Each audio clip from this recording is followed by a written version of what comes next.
আজকের ব্লগ লাকুটিয়া জমিদার বাড়ি।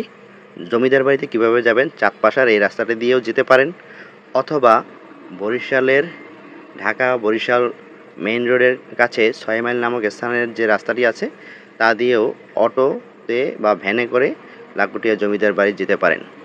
চাঁদপাশা থেকে যারা যাবেন তারা বাবুগঞ্জ সদর অথবা মুলাদি, হিজলা, মেহেন্দিগঞ্জ এই অঞ্চলগুলো থেকে যারা আসবেন তারা চাঁদপাশার রাস্তা দিয়ে আসতে পারেন, তবে রাস্তাটি ভালো নয়। এবং যারা অন্যান্য স্থান থেকে আসবেন তারা বরিশালের এই মেইন রোডের 6 মাইল নামক স্থানে নেমে এখান থেকে আসতে পারেন। আমরা প্রবেশ মুখেই দেখলাম কিছু মঠ আর সমাধি সৌধ।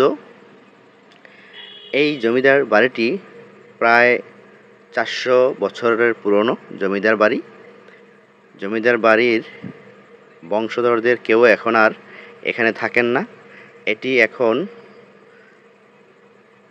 প্রত্নতত্ত্ব বিভাগের আন্ডারে আছে, কিন্তু তাদের এখনও দেখভাল না হওয়ার কারণে জিনিসগুলো বেশি একটা ভালো অবস্থানে নেই।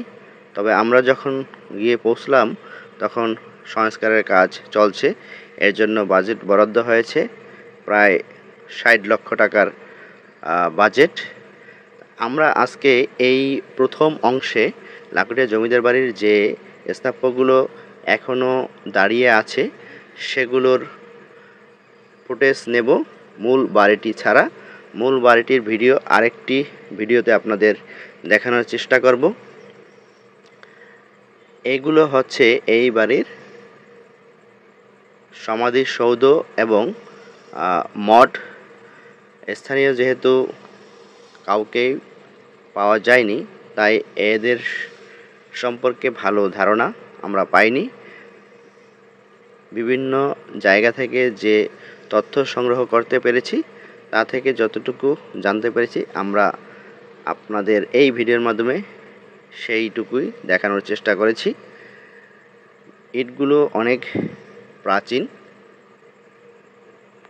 জমিদার বাড়িটি বরিশাল জেলার কাশীপুর ইউনিয়নের অন্তর্ভুক্ত লাকুটিয়া নামক স্থানে প্রতিষ্ঠিত।